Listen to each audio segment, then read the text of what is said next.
Depuis 20 ans, de nombreuses méga-églises africaines se développent en France et en Europe.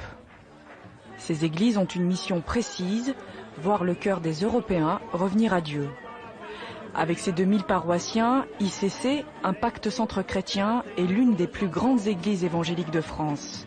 Elle est aussi membre de la Fédération protestante. Partie d'une poignée de fidèles, cette église fait aujourd'hui salle comble. Yvan Castanou est l'un des fondateurs de l'église. Formé à l'Institut biblique de Paris, il est aujourd'hui le pasteur principal. J'ai reçu la conviction que Dieu m'appelait à être pasteur. J'ai résisté. J'ai jamais voulu quitter mon école de commerce pour aller être pasteur, parce qu'à l'époque, ça n'avait pas une bonne réputation, pasteur. Mais j'ai obéi. Et c'est vrai que j'étais déjà passionné pour voir les gens être transformés, parce que moi-même, j'avais été embrasé par la rencontre avec Dieu. Et donc, on a commencé, on a créé une association, on a cherché une salle, on a commencé, il y avait une dizaine de personnes. Et puis voilà, aujourd'hui, on en est. Tout ce qui vient de Dieu, ça part toujours petit pour s'étendre après. Entre deux cultes, il peaufine sa prédication avant d'entrer en scène. Dans la régie télé, la diffusion du culte en direct peut commencer. Ok, on y va tout le monde, décompte pour le streaming et le record. 5, 4, 3, 2, 1, on enregistre. Dans la salle, des Congolais, des Ivoiriens, mais aussi des Antillais et quelques Français métropolitains.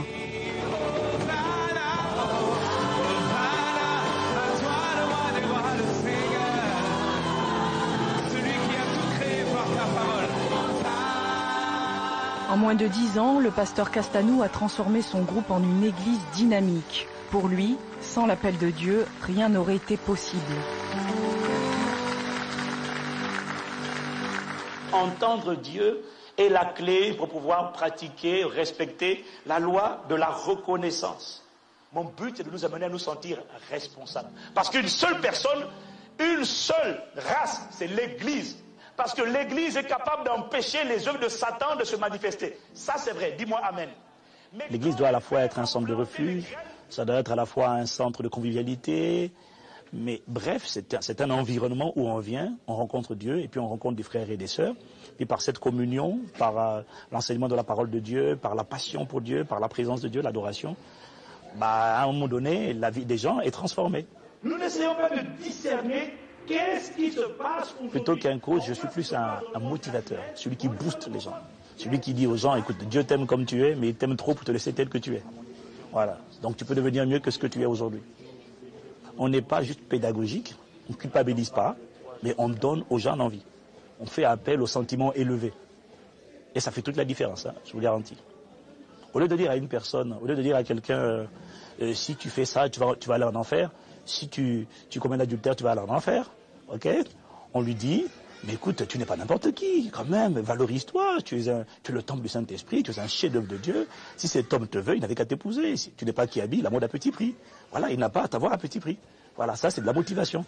Et puis la personne dit, yes, c'est vrai, yes, je ne tue pas n'importe qui. Ce sont des églises pour espoir, qui mettent l'accent sur le changement, sur un Dieu de grâce, un Dieu qui efface l'ardoise des péchés, et un Dieu qui permet un nouveau commencement, qui permet une nouvelle naissance.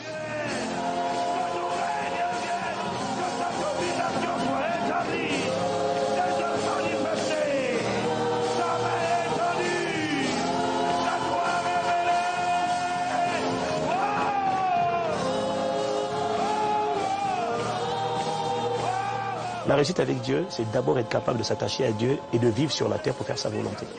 Quand je parle de réussite, ce que j'essaie de dire aux gens, c'est juste qu'en fait, quand on vient à Christ, il transforme notre vie et tous les domaines de notre vie doivent être impactés et doivent porter du fruit. Le mot impact, c'est un mot de la communication, mais c'est un mot militaire, qui a cette idée d'un évangile puissant, d'un évangile qui frappe. Et si vous prenez tous les mots de la charte, vous êtes étonné de voir combien on parle de puissance, on parle d'efficacité. Depuis 5 ans, Philippe Lépine est l'un des rares serviteurs blancs de l'Église. Une fois par semaine, il anime des cours bibliques pour éclairer les nouveaux convertis. Un enseignement conçu par le pasteur Castanou. C'est Dieu, il est un. C'est la Trinité. Dieu est un, mais il est révélé en 3 personnes, distinctes mais totalement, c'est-à-dire unies. Le Père, le Fils, le Saint-Esprit. Jésus a toujours localisé... Pour toucher les gens, il faut annoncer l'évangile de manière simple, de manière pratique, de manière assimilable. C'est des principes simples de vie qu'on enseigne chaque dimanche. Et quand ils sortent de là, ils savent ce qu'ils peuvent mettre en pratique. On est dans la logique de répandre la culture du royaume. C'est une culture, c'est pas une religion, c'est une culture. C'est-à-dire c'est un système de pensée, c'est un mode de vie. En fait, être chrétien, véritablement, pas au sens religieux du terme, mais au sens biblique du terme, ce n'est pas aller à l'église tous les dimanches. Être chrétien, être en Christ, c'est un style de vie. C'est manifester le style de vie de Christ sur la terre. C'est quoi le signe qui montre que nous avons reçu le Saint-Esprit? Moi, le Saint-Esprit m'aide à rendre chaque partie de ma vie à l'image de ce que Dieu veut faire. Dieu veut accomplir sa volonté dans ma vie par le Saint-Esprit, mais il a besoin de mon accord. Et moi, donc, je cherche à synchroniser ma volonté avec sa volonté pour que Dieu puisse se manifester en moi. Chez les Africains, la présence du sacré, la présence du divin est immédiate. Et ils vont trouver des Françaises et des Françaises qui sont à la recherche de ce genre de pratiques thérapeutiques, hein, des communautés de guérison, d'accueil. On va écouter les malheurs des gens, les problèmes de couple, les problèmes de santé. On a eu du monde, par exemple, quand on a fait à l'époque un enseignement sur le couple. Les 4 piliers d'un mariage réussi. Voilà. Ça, c'est des trucs pratiques qu'on n'enseigne pas de manière traditionnelle dans les églises. Mais basés sur la Bible. C'est pas du développement personnel, c'est la Bible. Nous allons vous bénir comme il se doit au travers d'un chant. À la fin de chaque culte, les nouveaux arrivants sont chaleureusement accueillis par l'Assemblée. Je rappelle qu'il faudra agiter bien haut afin que nous puissions diriger toutes nos bénédictions vers vous. Seigneur, tu vois nos âmes sont ici. Vous avez fait le bon choix en venant dans la maison du Seigneur. Jésus a dit, allez et faites de toutes les nations des disciples. Vous serez mes témoins, pas des théoriciens, des témoins. Voilà. La religion, il y a le côté théorie, vous voyez. Il n'y a pas le côté pratique, témoin, témoignage. Et nous, on met l'accent sur la construction des gens pour que ces gens-là deviennent des témoins là où Dieu les a placés. Est-ce qu'on arrive à toucher de nombreux fidèles blancs de souche? Oui. Beaucoup, à mon avis pas assez. Mais ça viendra. Déjà ça vient, puis ça continuera de se renforcer. Pour assurer son expansion, ICC développe des cellules de maison appelées groupes d'impact. Dans la région parisienne, il en existe 80. Entièrement dévoué à son église, Philippe encadre 3 de ces groupes dans l'Essonne. Souvent, le défi des méga-churches, c'est d'arriver à faire en sorte que les membres ne soient pas perdus dans une masse, mais retrouvent cette capacité à se relier les uns à les autres pour répondre à des questions qu'on ne peut pas traiter. Le groupe d'impact, c'est l'expression en fait d'ICC, mais à une échelle beaucoup plus réduite et qui a une vision un peu missionnaire, c'est de se déployer sur le terrain. Bonsoir, bonsoir. Bonsoir. Vous allez bien? Bien, béni. Avant toute chose, vraiment, nous saluons la présence du Saint-Esprit qui est là. Sans lui, vous savez, on pourrait partir. Hein. Ça ne serait pas grand-chose. Hein, mais c'est le Saint-Esprit qui a permis que nous soyons là ce soir. Donc, nous avons conscience que non seulement nous l'avons invoqué, nous savons qu'il est là, nous savons aussi que nous le transportons, le Saint-Esprit. Nous sommes dans la logique d'aller partout, Dieu permettra d'aller. C'est un vrai défi. Il faut évangéliser les foules, mais après, il faut asseoir. Ça, c'est l'enseignement qui fait ça. Il faut asseoir, il faut accompagner, il faut être patient, il faut être persévérant, il faut être endurant, parce que c'est pas facile. La Bible, c'est comme une lettre que Dieu envoie à chacun d'entre nous. Il a des choses à nous dire. Bon, une lettre d'amour, parce qu'il veut d'abord nous dire qu'il nous aime. Hein, et au travers du Saint-Esprit, il est clair. Le jour où nous acceptons Christ, peut-être dans notre environnement tout proche, notre conjoint, nos enfants, autres, vont peut-être pas comprendre. En Christ maintenant, il nous change. Nous n'allons plus utiliser la ruse, nous allons marcher avec intégrité, avec vérité, par la puissance du Saint-Esprit. Donc, ce sont des églises qui s'inscrivent dans une logique absolument universaliste. L'ambition est très clairement d'impacter l'ensemble de la société française et pas uniquement une clientèle refermée sur elle-même. Pour exporter le modèle ICC et toucher un plus large public, le pasteur utilise des moyens de communication modernes. Tous les dimanches matins, l'église déploie son arsenal technologique pour diffuser les cultes hors des frontières. Ok, la carte, tu la suis, c'est super. Au même moment, des modérateurs animent un forum sur les sites internet de l'église. Ils apportent des réponses aux internautes. Toute la force de frappe d'ICC est en marche. Notre objectif, c'est d'envahir la francophonie avec la culture du royaume. L'évangile, c'est une semence, c'est une graine qu'on plante. Il faut donner l'opportunité d'entendre ce message à tout le monde.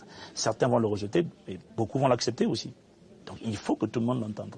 D'où les canaux comme Internet, les Facebook, en fait, tout ce qui permet d'accélérer, de propager la proclamation de la bonne nouvelle. On a 20 000 connexions sur le site d'Impact Centre Chrétien chaque semaine. Donc il y a plus de monde à l'extérieur, en réalité, qu'à l'intérieur. Parce que dans tous nos campus rassemblés aujourd'hui, on a à peu près 4 000 personnes.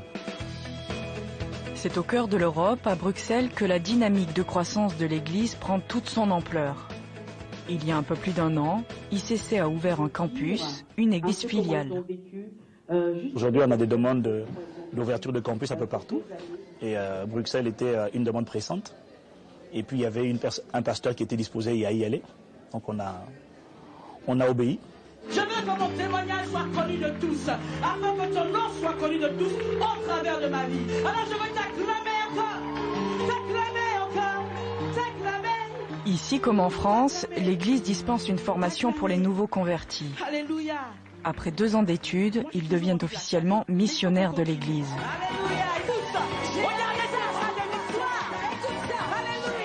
Ce matin, on célèbre la première promotion de l'école biblique d'ICC Bruxelles.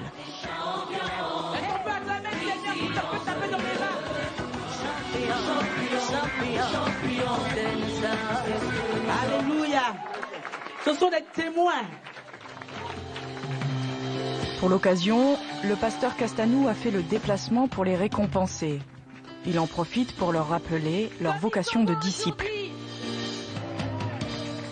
Puissiez-vous, là où vous serez, là où vous irez, dans toutes les sphères d'influence, là où Dieu vous déploiera, puissiez-vous vraiment faire honneur, pas à Impact École Biblique, mais honneur au royaume, honneur au Saint-Esprit, honneur aussi à la parole que vous avez reçue. Nous te bénissons, Dieu Tout-Puissant. L'œuvre du pasteur Castanou est en pleine expansion. Bruxelles n'est que le commencement d'une longue série d'ouvertures. Ici, l'évangélisation en retour prend tout son sens. Je crois qu'on peut dire qu'on est dans une logique d'évangélisation en retour. Parce que si on ne l'était pas, ça veut dire que des gens comme nous, qui avons trouvé la foi, certains ont trouvé ça en Afrique, d'autres l'ont trouvé ici.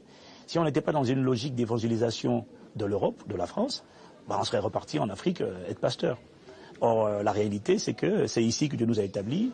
Et je crois que c'est bien de restituer ce qu'on a reçu. C'est un processus de longue date, lent, qui, sur une population de 60 millions d'habitants, ne produit pas un basculement, mais c'est significatif. C'est très visible dans la région parisienne, ça l'est moins dans des régions de vieux terroirs protestants, mais je pense que c'est un phénomène de fond. Je pense que l'évangélisation à l'envers, ce n'est pas simplement un slogan, c'est véritablement une dynamique d'avenir, c'est l'avenir chrétien de l'Europe à bien des égards. Je crois qu'après la christianisation de l'Afrique par l'Europe, on va assister au cours du XXIe siècle à la rechristianisation ou la christianisation tout court du vieux continent par ces nouvelles églises africaines florissantes qui envoient de jour en jour plus de missionnaires, plus de prophètes et de prophétesses vers l'Europe.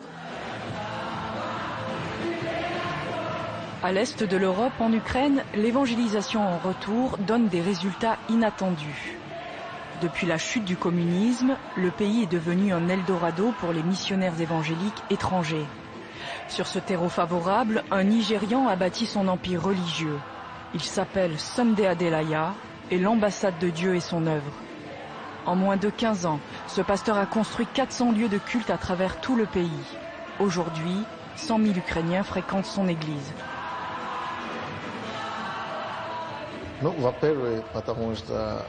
En premier lieu, j'ai une dette, non seulement envers l'Ukraine, mais aussi envers l'Europe. Il faut démontrer à l'Européen contemporain du XXIe siècle que Dieu n'est pas mort. Que Dieu, ce n'est pas simplement une religion creuse. Que Dieu est vivant et qu'il est capable de guérir toutes les maladies et de résoudre tous les problèmes de la société, y compris d'un individu.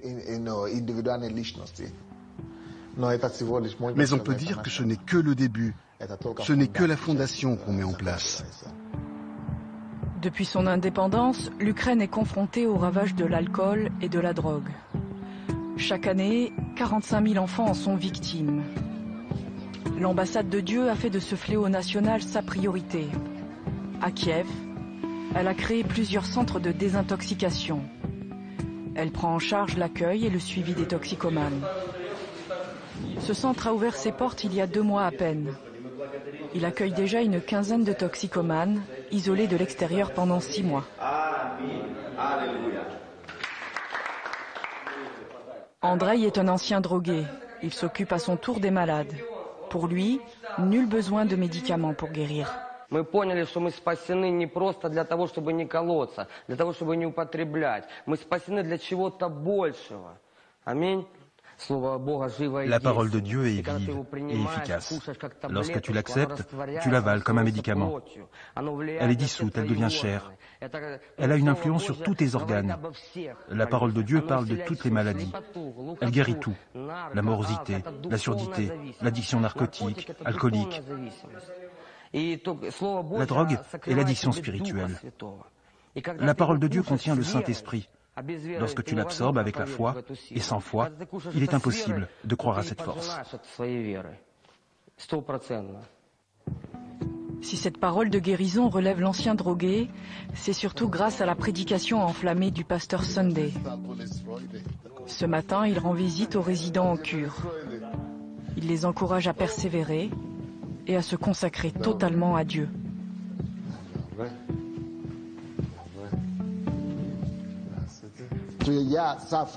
Je suis venu ici de l'Afrique et grâce à ce que j'ai commencé à réaliser ici, vous tous, vous avez pu recevoir le salut. Ne voulez-vous pas sauver les autres à votre tour? Avez-vous envie de le faire ou non? Dieu vous a fait sortir du royaume des ombres. Il faut maintenant vraiment s'accrocher à Dieu de toutes vos forces. Je n'ai rien d'autre à dire. Il faut que vous vous accrochiez à Dieu, je ne sais pas, sinon, vous êtes foutus. A to Hana konkretne bude. Ja daju ih sve tvoji ruke. Чтобы с этого места пошло такое движение, которое прикоснется ко всей Европе, прикоснется и изменит жизнь миллионов. И дай каждому из них, Господь, стать инструментом, который ты будешь использовать, чтобы являть твою славу и силу до края земли. Тебе слава и хвала Божия во имя Иисуса Христа. Аминь. Прославляй Твое исцеление, за освобождение святых. Мы благодарим за наши семьи. Это вот вера, принципы Библии. Ce sont la foi et les principes de la Bible qui conquièrent les âmes. Cela ne se fera pas par la conquête physique. Mais je voudrais dire que c'est le retour aux idées de la réforme du XVIe siècle, ou plutôt une renaissance. Je me vois comme une nouvelle génération de réformateurs du XXIe siècle. C'est la même religion proclamée par Jean Calvin, Martin Luther et John Fox. Ce sont des réformateurs.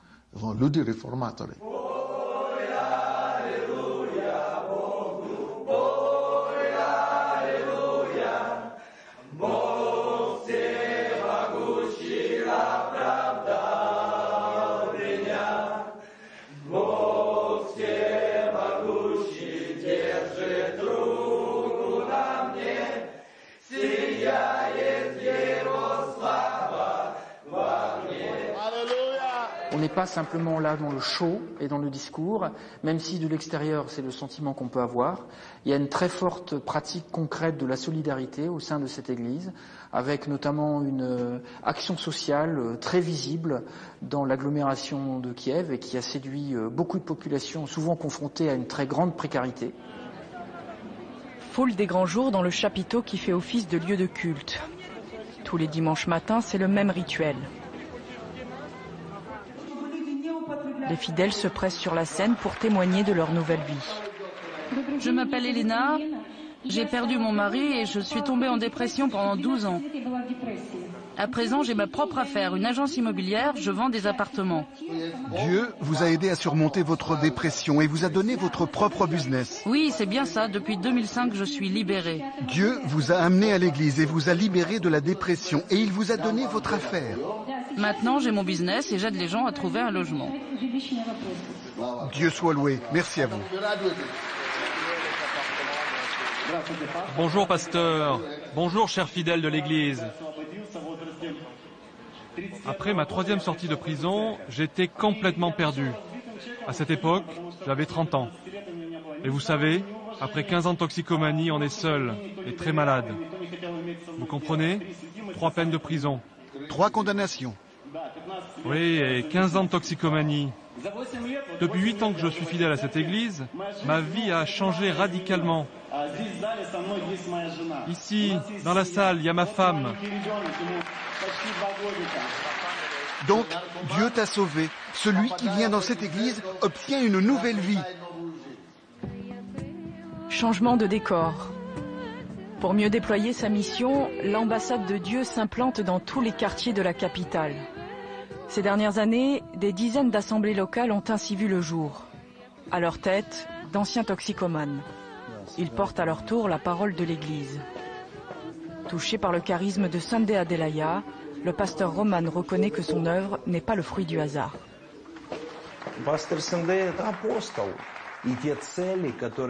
Le pasteur Sunday est un apôtre. Ses objectifs ont été reçus du ciel, c'est évident.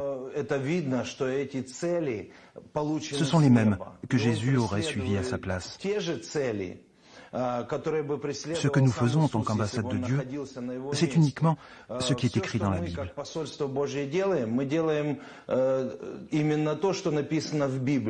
Вы знаете, если мы хотим быть победителями, а мы призваны быть победителями, церковь является инструментом для завоевания мира. L'Église est un instrument à conquérir le monde. C'est un instrument à révéler les principes du royaume de Dieu dans notre société. Elle doit mener la guerre, des actions offensives, afin de chasser Satan des territoires par les principes du royaume, tels que l'amour, la justice, la sainteté, l'honnêteté. Et cela passe par la conquête des territoires et des âmes humaines. Ce travail d'évangélisation de la société ukrainienne s'adresse aussi aux plus jeunes. Dans la banlieue de Kiev, l'ambassade de Dieu est présente dans une école à travers le mouvement Jeunes Patriotes. Ici, l'Église dispense des cours d'éducation civique avec l'accord implicite de l'État. Mais l'objectif principal est clair, inculquer la religion aux enfants. L'objectif du mouvement patriote est d'amener les enfants à Dieu. Mon travail initial consiste à prendre des mesures préventives auprès des couches sociales fragiles, des familles concernées par l'alcool, la cigarette, la drogue et le sida. Nous nous positionnons comme une ONG, mais pas comme l'Église. Mais ce n'est pas pour leur mettre le grappin dessus, c'est juste pour leur faire connaître Dieu. Ça donne des résultats et les autorités les voient, car c'est la meilleure solution pour la société.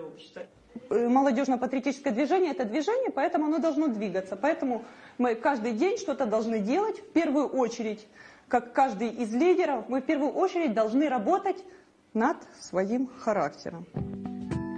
Natalia est une disciple du pasteur Sunday. Une fois par semaine, elle incite les écoliers à appliquer les valeurs morales défendues par l'Église. Pour distinguer les meilleurs éléments, l'ambassade de Dieu distribue des foulards aux couleurs de l'Ukraine. Un garçon dans ma classe veut lui aussi porter le foulard et je lui ai dit qu'il devait devenir meilleur pour l'avoir et il a commencé à faire des progrès. Vous faites un bon travail. Je salue vos efforts. Vous êtes les plus fidèles, les plus forts. Vous réussirez, vous serez les leaders et aiderez la vie des autres à changer, comme la vôtre a été changée. Il y a environ 50 enfants, mais j'ai l'objectif d'en avoir 500 par an. Mon but dans cette école est de repérer les futurs leaders, de les former pour qu'ils soient prêts à proclamer ces principes dans d'autres écoles. Je vois en eux les futurs patriotes, les futurs leaders qui changeront le pays.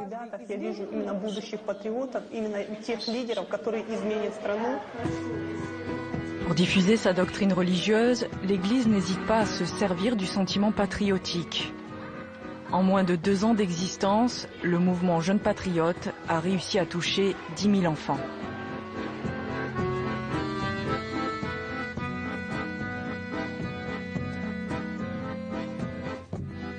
Chaque dimanche, l'ambassade de Dieu attire de nouveaux venus. Le public, toujours plus nombreux, se presse à ses portes. Parmi eux, des personnes en perte de repères, mais aussi de jeunes cadres en quête de sens. C'est un jour très important dans votre vie. C'est le jour de votre naissance spirituelle. Ce sera un jour très heureux pour vous. Vous vous êtes tourné vers Dieu, c'est un virage à 180 degrés. Vous apprendrez comment parler à Dieu, comment l'aimer et le comprendre. Il deviendra votre ami. Les alcooliques et les toxicomanes ont un grand potentiel. Et Dieu nous a ordonné de les amener à lui.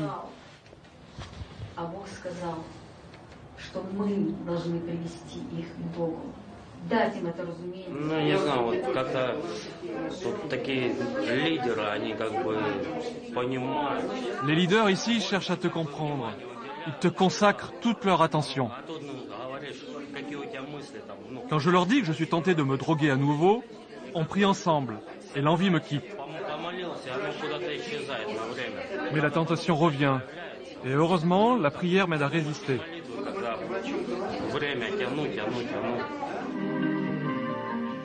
Et pour les amener à la conversion immédiate, l'Église n'hésite pas à jouer sur l'émotion.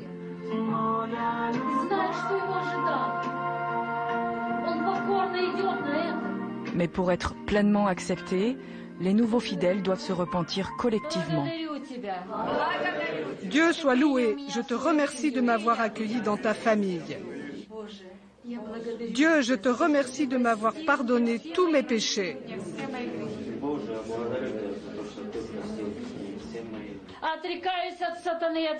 Je renonce à Satan et je n'accepte que tout ce qui est de notre Dieu Jésus-Christ.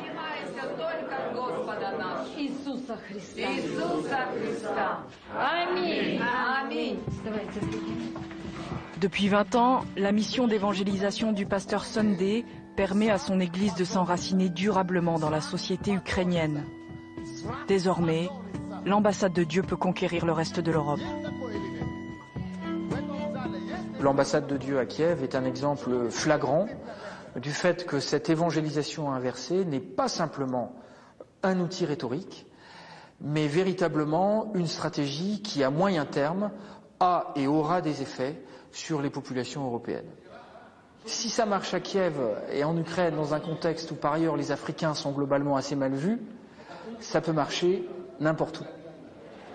Господь, мы благодарим Тебя за это слово. Спасибо, что Ты умер за нас, что Ты пролил свою кровь за нас, чтобы мы больше не боялись смерти и не боялись ничего на этой земле. Ты говоришь, Ты не оставишь и не покинешь.